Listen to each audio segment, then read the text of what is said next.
And today we begin with a topic which is childhood.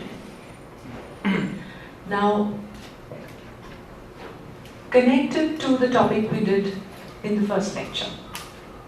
If you remember, in the first lecture, has everybody taken a copy of these handouts? There are a couple of handouts here. What I've given you here is basically, one is a handout of the slideshow, and then there are two articles I have given you to read. Both of them are articles written by very eminent scholars in the field. One is by Patricia Oberoi. I think this article, which says chapter 3, somehow it has not got the reference of the author. I will write the reference and give it to you before I leave today, so that you know who's the author. This is by Professor Patricia Oberoi, who's a very eminent sociologist and social anthropologist in India. And the other is by Sudhir Kakar. He's a psychoanalyst. I'm sorry the name is not here, somehow it got missed out, but I will give it to you today and I'll give you the exact reference from where. In fact, I'll just get the books over and tell you also. So the topic we do today is linked to the first topic, and let us begin by understanding what is the nature of the link. In the first topic we were talking about the family. If you remember, our focus was on the family, and we were looking to understand family by comparing the family as it is represented in the consumer culture. That is, we looked at how it is represented in McDonald's, the culture of McDonald's. If you remember, do you remember that? And then I also gave you a comparative view on the family from everyday life, based on my own research. And we compared the two. And we said, okay, if we compare the two, then this is what we arrive at. This is the kind of picture we get about India. Today's topic, childhood, is not divorced from the first topic, which is the family. In fact, it is looking at the family in terms of what I say its constituents. The family is composed of parts. The family itself is composed of constituents and elements. For instance, one can say that the family is composed of relationships between husband, wife, between parents, children, etc. What I have done is, in my understanding, family is composed of these forms of intimacy. And if you think of my last lecture, you will understand what I'm saying. I'm looking at family as composed of forms of intimacy. And I told you there are 3 forms of intimacy we are going to be examining in the course of our lectures. One is childhood, the other is courtship, and the third is conjugality. So today our focus is going to be on one form of intimacy, which is childhood. So what I've done is linked up for you today's topic and the previous lecture, the topic in the previous lecture. So if in the previous lecture we were seeing the whole family, today we are going to be looking at one part of it, as in one form of intimacy in it, which is childhood. Now again, as was in the first case of looking at the family, we are confronted with a similar kind of a problem, which is, where should we begin to study about childhood? And before I go into that, I want to have some a bit of your views on this. When I say childhood, you tell me what all comes to your mind. And please speak up. It helps to think and share. You want to start? I want everybody to say something. I'm sure when we say childhood, something comes to our mind. Think about it, and anybody wants to begin? You want to begin? I think everybody will be able to say something about it. You want to say? Please, and as I've said before, please, you can speak in Japanese. Somebody will translate it for me. It's okay. Thank you very much, all of you. And you will be surprised that how much you already know of what I'm going to say. Because some of these things we are talking about are not unique to a culture, actually. The childhood is not unique to India, though I'm talking about that society. Everybody, you see, all of you were able to say something about it. And interestingly,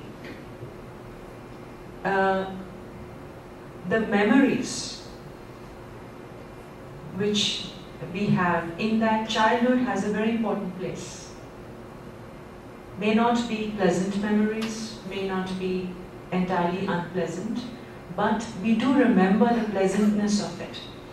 And very directly related to what I'm going to say is how childhood is also a time, all of you said all I'm going to say actually, so you know there's going to be nothing new, but it's very nice to know that we are thinking, we think alike, even though we may not be able to speak the same language at some levels, and of course there will be certain differences. You say childhood is a time of playing. Somebody says it's a time of being in, following certain traditions. It is a time of meeting aspirations. It is a time of feeling that my family is strange because it is not like any other family. And some of you said, my family was like every other family. So you said it is about food and eating. I mean, I really like that because it directly relates to what I'm going to say. Because I'm going to talk about childhood in terms of ultimately about food and eating. You will see that. And you know that is what my whole fieldwork is about. So thank you very much. I mean, we know, now we are, one thing is very sure for me, that we are going to be talking about something, a topic, with which all of us are familiar. We all have gone through it. Childhood is a stage we have all passed through. Coming back to what, the lecture really, the point I made was that it is very difficult to study, to begin. And the reasons are, one, it is something which is part of our experience. So, if you were to write an essay on childhood, where will you begin writing? At what point does childhood begin? At what point does it end? We don't know. We are all children for our parents always. So that is one challenge because it is a part of our experience. And in terms of studying it, the challenge is because childhood as a topic figures in different disciplines. You will find that disciplines like sociology, anthropology, law, health, any discipline for that matter, will be talking about childhood.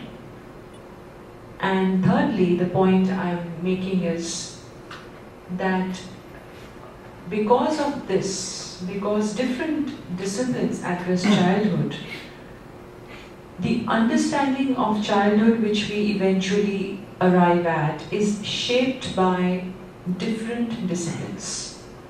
Well, so the point is, how do we begin?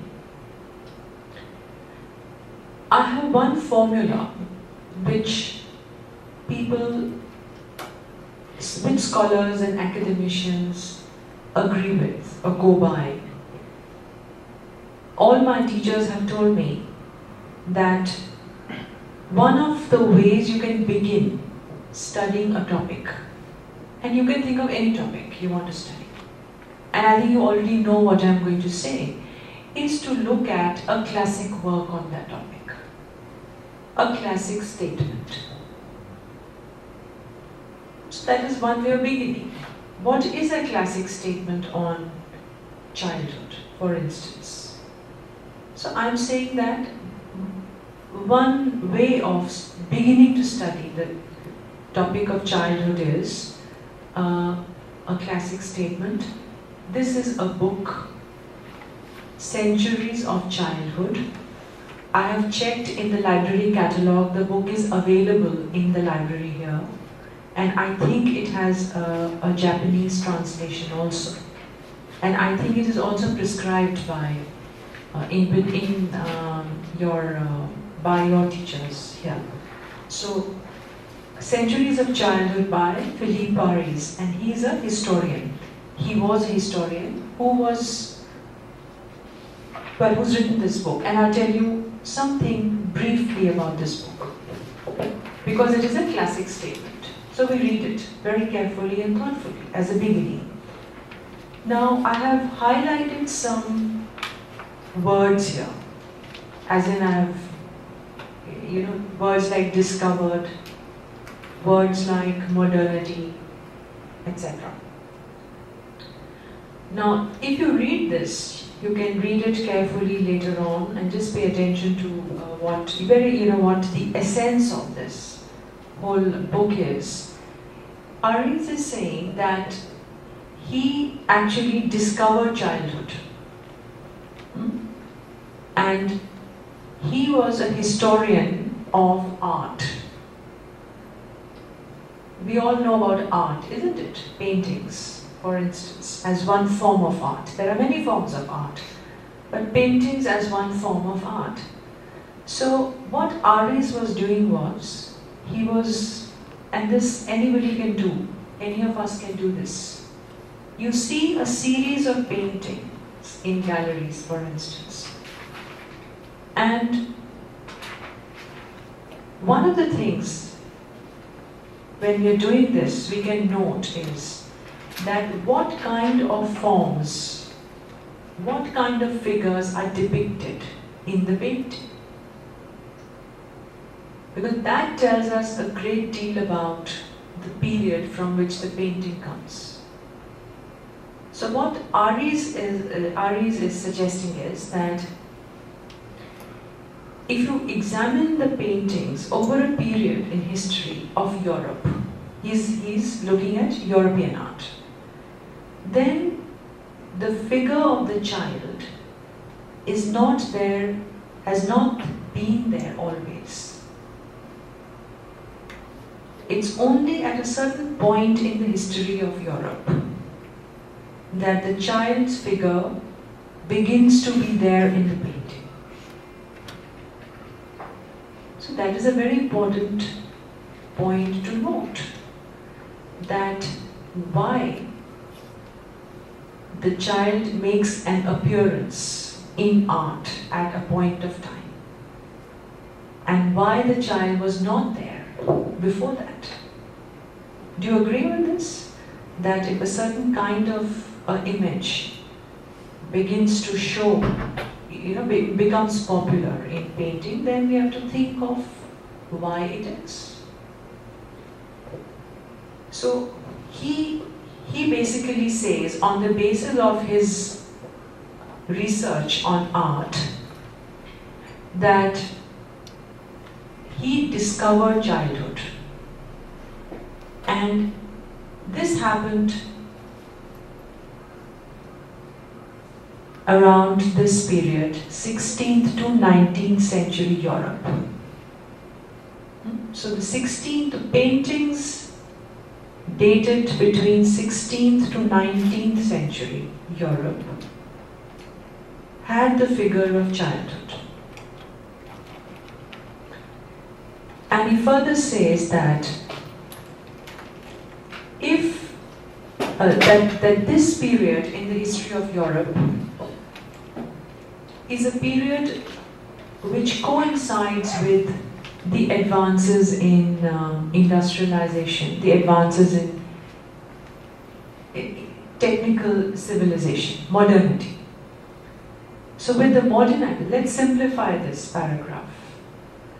That it is during as Europe was modernizing, in art, and which is paintings, the figure of the child appeared. Very simple.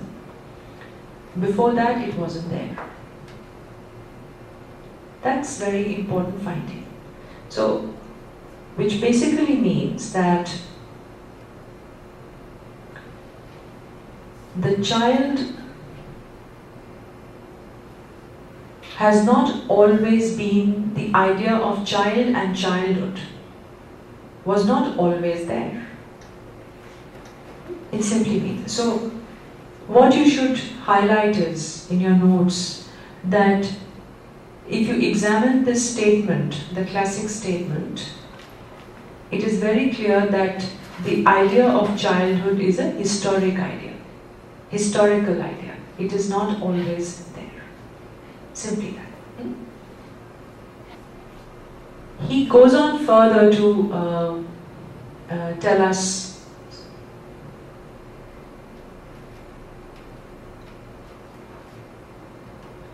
some of his conclusions. I mean, I'm just pointing to some of his conclusions. That if the child appears in a painting as a figure, it means that the child is, the idea of childhood has somehow inspired the artist. The artist wanted to paint the child. It means that this child has been recognized as an individual, a separate category to be painted. So I've just put down some of these points. And his conclusion is that if the child is separated, or if child appears as a separate category, the reason for this perhaps is that